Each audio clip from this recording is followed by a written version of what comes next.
Conversaciones sobre la vida y la muerte, un podcast para hablar sin miedo.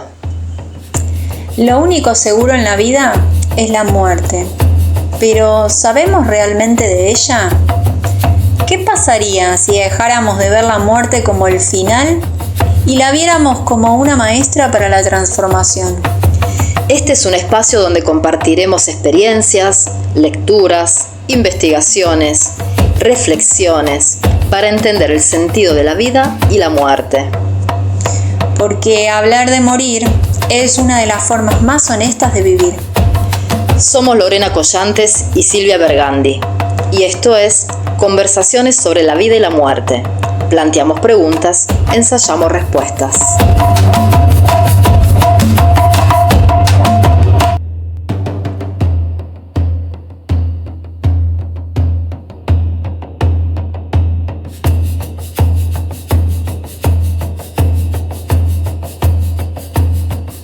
Pedimos permiso para volver a conectar con el Padre Cielo, con la Madre Tierra, con nuestra Maestra Interna, para que nuestra palabra sea constructiva, sea propositiva y esté marcada en la divinidad, en el plan, para traer palabras de sanación, de entendimiento, de calma, de paz.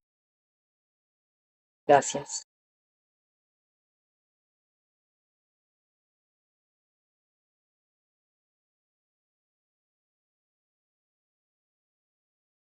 Bueno, hola a todos, ¿qué tal? ¿Cómo les va? Hola Lore. Hola ¿Cómo Sil. estás? Bueno, acá estamos en nuestro capítulo número 7. 7. Ya llegamos Bueno. al 7.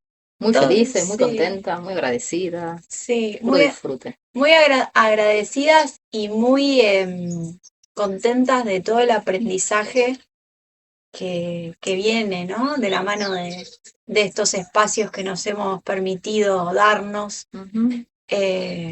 Silvia y yo por acá y todos ustedes por allá.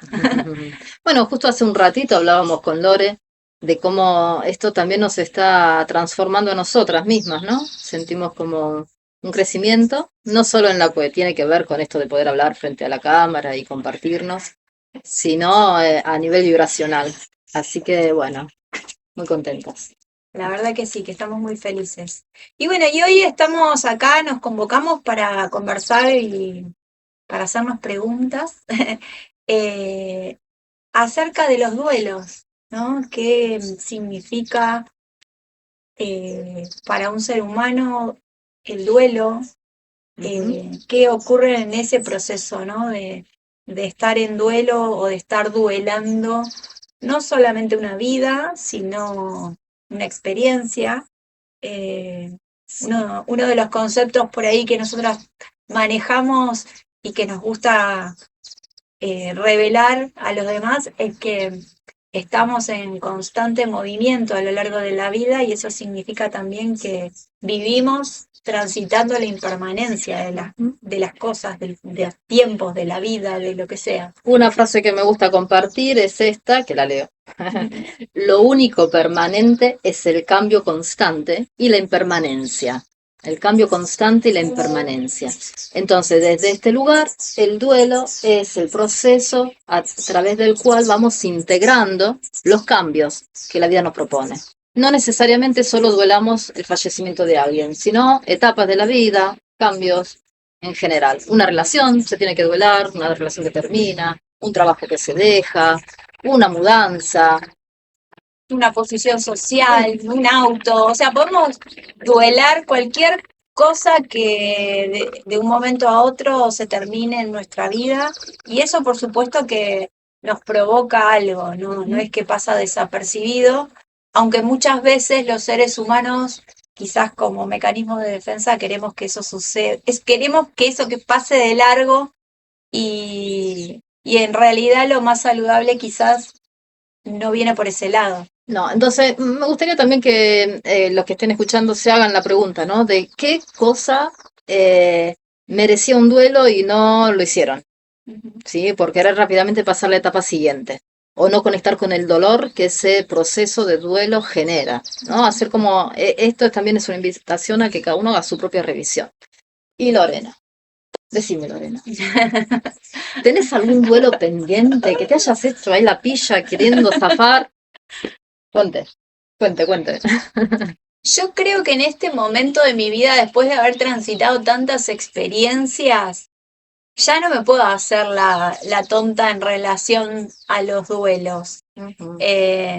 Por supuesto que ustedes que ya conocen un poco mi historia, saben que estuve y sigo transitando una enfermedad y sinceramente la enfermedad me trajo bastantes situaciones para duelar. Creo que si les puedo decir que empecé a ser consciente del tránsito en los duelos, fue primero a través de los duelos que tuve que hacer con mi propio cuerpo.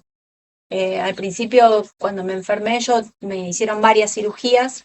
Bueno, la más invasiva, si se quiere, fue la histerectomía, que fue el momento donde a mí me sacan el útero para, para preservar, digamos, mi cuerpo para que no siga, no siga siendo invadido por el cáncer. Y creo que ese fue uno de los duelos donde más involucrada estuve, donde más consciente fui de que tenía que hacer ese proceso, que no me podía hacer la tonta con ese proceso. Porque si bien cuando uno tiene una situación de ese estilo, el médico te dice, bueno, ya está, hacemos la cirugía, sacamos el órgano que está enfermo, te recuperás físicamente y tu vida sigue. ¿Y qué sentís que cambió al sacarte el útero? Si lo puedes contar. Cambié yo. Porque también Cambié yo, pasa, perdón, sí. también pasa esto, ¿no? Cuando se habla de un órgano interno, no se ve, bueno, corazón que no, ojos que no ven, corazón que no siente. No, todo lo contrario. Todo lo contrario. Fue una reconexión conmigo misma, ese proceso. Digo, la situación de cuando me sacaron el útero fue un punto nada más, fue un momento en todo el estadio durante y posterior a ese momento. Es muy raro lo que voy a decir, pero unos días antes de que me operaran, un mes antes de que me operaran, yo quise conectarme con ese útero. Porque de alguna manera entendí que mi útero era, por supuesto, parte de mi femineidad. Mi útero había sido el lugar donde fecundé a mis hijos, donde crecieron antes de nacer. Mi útero fue el que cada mes me entregó una menstruación. Mi útero fue el lugar donde yo creé vida. Entonces, antes de que sucediera eso, hice todo un trabajo de conectar con ese órgano, Bien. de hacerlo parte, porque hasta ese entonces algo de mí estaba dormido, porque no había podido hacer ese trabajo. Y digo, se despertó en el momento que supe que me lo iban a sacar. Eso fue muy loco. O sea, una vez más, en esta experiencia podemos rescatar esto de que una situación que puede parecer tremenda y totalmente adversa, que hay de positivo en eso, le diste la vuelta para encontrar ahí algo de gratitud. Gratitud, esa fue la palabra, gratitud. ¿Y pudiste hacer alguna especie de ritual o algo así? ¿En ese momento lo hiciste? Hice mis rituales, hice el rito del útero y demás, pero creo que el ritual más bonito que hice fue la última menstruación que tuve. O sea, yo menstrué y a los días me hacían la cirugía y hice todo un ritual con esa sangre incluso. Y algo que inventé yo, no es que fui a un lugar a hacerlo, ni mucho menos. Yo me creé mi propio ritual, vivía en una casa que tenía un pino muy añejo y me acuerdo que en la base del pino fue que yo hice mi ritualcito Y fue rarísimo porque, ¿Por qué ritualcito? no, quiero decir, Señor ritual. sí, pero ritualcito de cariño. Es más, lo pienso y me sonrío porque fue un momento muy precioso para mí. Y fue creo que la primera vez, a mí me operaron cuando tenía 43 años. En esos 43 años fue la primera vez que estuve tan conectada con mi ciclo menstrual. Claro. Fue muy loco, por eso digo, me trajo un montón de cosas muy especiales y muy particulares. Y posterior a la cirugía, Bien. yo tuve que hacer todo un trabajo que al principio no fue nada agradable, porque si bien había todo un problema físico, dolor y demás, eso fue lo de menos. Yo sentí que no tenía ese órgano y me dolió muchísimo. Me dolió y me afectó y estuve muy triste y me enojé con ese tema también porque dije cómo es posible. De hecho, en algún momento hasta me arrepentí de haber decidido que me operaran. Porque dije, ¿por qué? ¿Por qué dejé que sucediera eso? Bueno, después de que pasé todo ese periodo que no fue corto, fue largo, agradecí, acepté la situación. Y creo que este ejemplo de lo que me pasó a mí con mi útero es, es la posibilidad que por ahí quiero compartir con ustedes de que ante cualquier pérdida, esos procesos, esas cosas que yo fui viviendo, esas emociones que fui viviendo, son un poco las que suceden con cualquier pérdida, ¿no? Sí, bueno, me encanta rescatar esto, ¿no? Cómo la pérdida te trajo agradecimiento por lo que sí hubo, ¿no? Es como que cuando ya perdemos algo o estamos a punto de perderlo, ahí nos agarra esta cosa de valorar lo que nos dio. Y bueno, tenía pensado hablar de esto después, pero me parece que ahora. Sí, dale, contalo Porque ya nomás. entramos en esta cuestión de los rituales, acá está el humito ahí presente. Y voy a contar lo que conté el otro día que iba a contar hoy, del ritual que hicimos con la ceniza de mi mamá. Entonces, ritualizar ayuda muchísimo en los procesos de duelo a darle un lugar al dolor, ¿sí? Y el ritual como un ritual de pasaje o como un ritual de agradecimiento y de valoración, ¿sí? A mí, bueno, como yo conecto, siempre cuento esto con la Madre Tierra, con esta forma de vivir la espiritualidad, que no es la única, es muy personal. Mi mamá, estaba en mi casa, ¿no? Las cenizas estaban en casa. Hacía muchos años ya. Y tardamos 9 años en sentir que estábamos listos los tres, mi papá, mi hermana y yo, para poder hacer algo con las cenizas.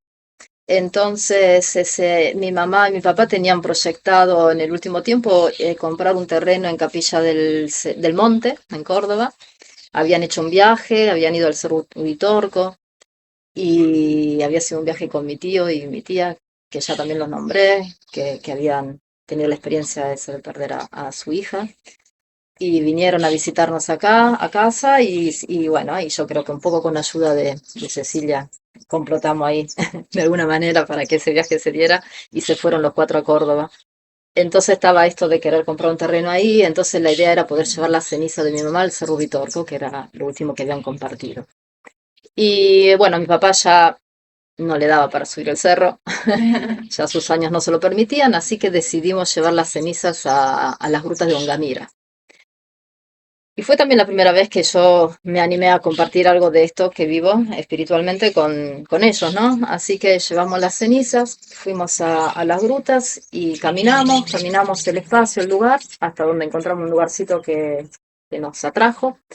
Ahí caía como una cascadita de las grutas y bueno, y simplemente dijimos unas palabras y fuimos agarrando la ceniza con la mano y donándoselas al agua.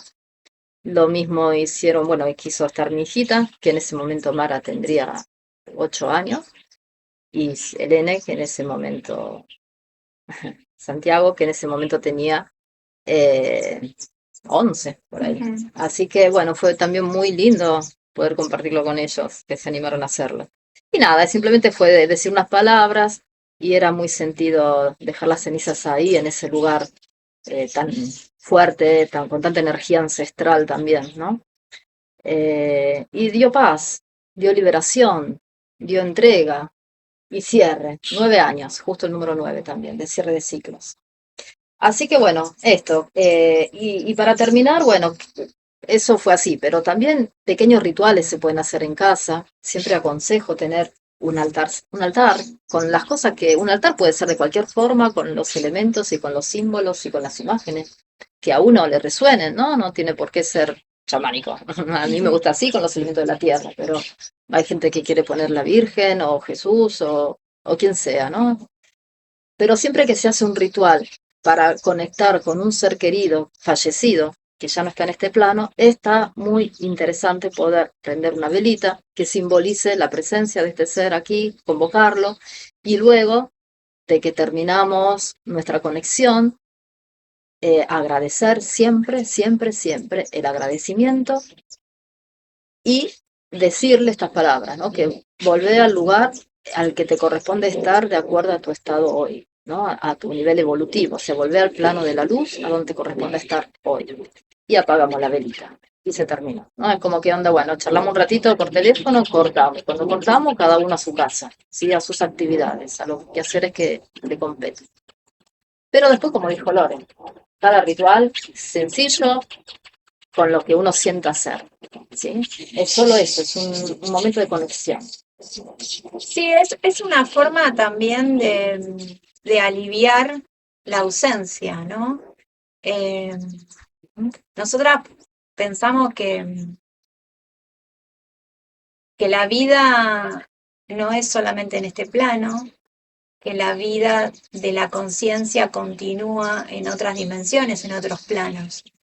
Si uno tiene arraigado este concepto, seguramente se va a sentir más abierto a este tipo de rituales, porque de alguna manera en estos rituales conectamos con esa conciencia que ya no está más encarnada físicamente en un cuerpo, sino que está en otra dimensión y que sigue estando. Así que ¿Y eso se puede hacer en cualquier momento? sí, nosotros, o sea, yo creo que los ¿O rituales, de qué etapa depende? ¿de qué etapa depende hacer un A ritual? ver, hablando de las etapas. Bueno, los rituales aparecen en el momento en el que uno realmente empieza o transita el dolor de la ausencia de la persona. Así como recién Silvia mencionó este ritual que se puede hacer en casa, prendiendo la velita, uno también lo puede hacer yendo al cementerio y dejándole una flor a la persona fallecida, o también lo puede hacer en la soledad de su casa. Digo, no hay nada preestablecido para hacer nuestros rituales con nuestros seres queridos. Pero bueno, volviendo a las etapas que transitamos a partir de que comienza el duelo, creo que también es importante escuchar lo que a uno le está pasando con respecto a eso. Porque transitamos diferentes emociones a lo largo del duelo. Por ejemplo, a ver si podemos por ahí tirar alguna información para poder ayudar a alguien que está empezando a transitar tal vez un duelo, ¿no? Y bueno, ¿qué cosas suelen suceder? Primero pensar que hay diferentes tipos de muerte. Entonces, si es una muerte de una persona que ha estado enferma durante un tiempo, en ese proceso uno ya puede ir trabajando esa instancia del duelo, porque vos vas trabajando de manera emocional, de manera espiritual y también de manera psíquica o psicológica esa pérdida eso que va a suceder. Diferente es si la muerte ha sido una muerte repentina, entonces ya ahí aparecen otras cuestiones para los que quedamos. Puede haber un momento de mucho shock, de mucha angustia, de mucho enojo al respecto, porque no estamos preparados para que suceda eso de manera tan repentina, ¿no? Sí, ahí es como que se encrudece muchísimo esta cuestión de los pendientes, ¿no? De lo que queda pendiente, porque en una muerte sin aviso no te dan absoluto tiempo de prepararte ni de resolver nada. Sí, por eso es muy común que las personas que pierden a un ser querido de una manera así repentina o trágica realmente sientan una bronca muy fuerte porque, claro, porque decís, bueno, ¿y ahora qué pasa? O sea, ayer estábamos disfrutando de la vida y de repente hoy sucede semejante cosa. Entonces es una de las etapas, esta emoción que aparece que tiene que ver con negar, con estar enojado, con estar frustrado, porque nos damos cuenta también que no podemos hacer nada. Por eso también es muy importante al momento de que suceda que tengamos la capacidad y la entereza como para poder enfrentar esa situación cara a cara, digo yo, poder ver a la persona fallecida, porque hay procesos neurológicos y psíquicos que hacemos para entender y para llegar de momento a aceptar que esa persona murió. Y es muy importante poder conectar con esa muerte. Y una de las formas es eso, ¿no? Vincularse con la persona fallecida. Por eso también, como mencionamos en el capítulo anterior, el velorio, es muy importante porque neurológicamente y psíquicamente nos ubica en lo que está pasando. No estamos evadiendo ese proceso, es todo lo contrario, estamos afrontándolo. Eso no significa para nada que no nos duela, que sea tremendo y que sintamos que no vamos a poder. Bien. Y bueno, también es importante por ahí decir que la duración de los duelos es también muy personal. Por lo general, duran entre 1 y 2 años, un duelo normal, un duelo sano, ¿no? Y que se va pasando por estas etapas. La primera por ahí es la del shock, de si es una muerte repentina, si es una enfermedad, eso aparece con el diagnóstico, entonces después durante la enfermedad se va como uno preparando, pero después viene la rabia, la bronca, el enojo, volvemos capaz a la negación o al sentirnos víctima o al preguntarnos por qué, al sentir que la muerte es un castigo, sentirlo como que es algo injusto, hasta que de a poco, muy de a poquito aparece como la aceptación y la reconciliación. Hay una etapa que se llama de negociación, donde negociamos con la muerte. Decimos, bueno, si hago tal cosa, entonces va a pasar tal otra. Si prendo una velita, entonces tal cosa. Es decir, pero negociando. Eso no es una verdadera aceptación, pero es un paso previo. Hasta que finalmente sí llega la aceptación y eso va a dar lugar a la trascendencia. Ojo que la aceptación no tiene que ver con, bueno, acepto que esta persona se murió y chao. A otro tema. ¿Qué sería la La aceptación? aceptación es poder integrar, ¿sí? Todo ese dolor que transitamos a partir de la pérdida, todos estos estadios, ¿no? De negación, de frustración, de enojo, de ir y venir, de preguntarse por qué sucedió. Todo eso es, en el momento de la aceptación integramos todo ese proceso que vivimos previo y aceptamos que ese ser querido no está más.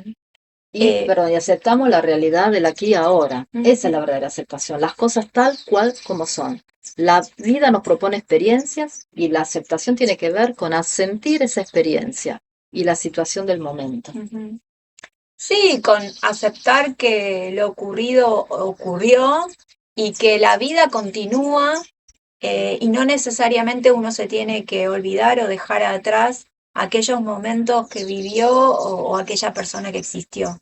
Es integrar de alguna manera. Sí, integrar y acá nuevamente si vamos a hacer algún ritual o en este proceso, el poder agradecer, ¿no? El poder valorar. Cuando ya podemos empezar, en lugar de repudiar, de estar enojado, podemos decir, bueno, agradezco y honro lo que esta persona me aportó a mí y lo que aportó a la comunidad, ¿no? ¿Qué vino a hacer esta persona en su vida, en su tránsito por este plano?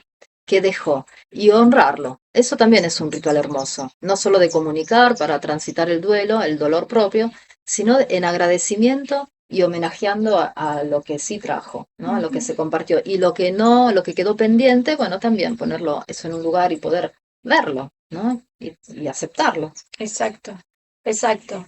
Bueno, queríamos compartir un poquito de qué se tratan los duelos, cómo los vivimos. ¿Vos querés decir algo Sí, antes, sí, Silvia? sí. Sí, no, Perdón. sí, Va, porque no sé si vas a cerrar o qué vas a decir. sí, porque ya estamos en tiempo, No, por eso. falta algo. No, Sí. pero falta algo re importante. Sí. La culpa. La culpa es algo que aparece con fuerza, y ahí cuento rápido la experiencia que yo tuve, pero sé que es común a la mayoría de las personas. En una de las etapas del duelo, en las primeras, aparece esto de la revisión obsesiva de cómo fueron las cosas y de la culpa porque cómo no me di cuenta antes, cómo no me di cuenta que mi mamá está enferma, cómo no hice esto, cómo no hice aquello, y si hubiese hecho esto, y si lo hubiese llevado al otro médico, y si nos hubiésemos dado cuenta antes, quizás esto no sucedía. Quiero nombrar acá un par de cosas. En relación a lo que estoy diciendo ahora, el viaje de las almas de Kabouli. Kabouli es un tremendo médico, fue cirujano, reparó tejidos hasta que empezó a reparar almas, trabajando con con las experiencias de vidas pasadas. En este libro relata muchas experiencias donde las personas que hacen regresiones van al momento de la muerte. Y es maravilloso para acompañar duelos. Otro libro hermosísimo para acompañar duelos, desde otra visión. Pilar Sordo es psicóloga, no es ninguna mujer que se plantee como espiritual ni mística, pero está muy bueno este libro porque cuenta las etapas del duelo, cuenta su experiencia al haber perdido a su pareja, habla el dolor, ¿no? Bienvenido dolor, una invitación a desarrollar la voluntad de ser feliz. Entonces acá habla, la única certeza es la muerte, el dolor como compañero de viaje, el cáncer sana, de lo que ya hemos hablado nosotros. Hermoso libro, lo recomiendo y siempre vuelvo a recomendar también 13 preguntas a la muerte de Korch, Hombre Medicina del Camino Rojo, también desde una mirada de espiritualidad ancestral.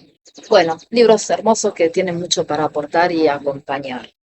Y no sé si me puedo de algo. Otra autora muy importante que ya la hemos mencionado en otros capítulos, Elizabeth Kubler-Ross, que habla específicamente de estas etapas que hoy mencionamos y de cómo transitarlas y también de cómo ella vio el tránsito de esas etapas. Digo, ella pudo documentar eso que iba sucediendo con las personas que duelaban a sus seres queridos. Bien. Bueno, ahora sí, nos vamos a despedir. No se pierdan el próximo episodio porque sí vamos a seguir abordando el tema del duelo, ya más específicamente con algunos temas que por ahí nos convocaron para difundir, que es el tema de qué pasa cuando duelamos a una persona que se quitó la vida, o qué pasa con una Duelar persona... los no nacidos. Exacto. Sí, los no nacidos por diferentes causas. Así y estamos ya en el cierre. Sí. También en la recta final de esta hermosa experiencia que son estos podcasts, y ya tendremos nuevas temporadas. nuevas propuestas. Sí. Bueno, no se olviden de seguirnos en las redes sociales. La muerte no existe en TikTok y en Instagram, y conversaciones sobre la vida y la muerte acá en Spotify y en YouTube. Gracias por los comentarios, gracias por las devoluciones, gracias por el intercambio. Los esperamos en el próximo. Chau, chau. Abrazo.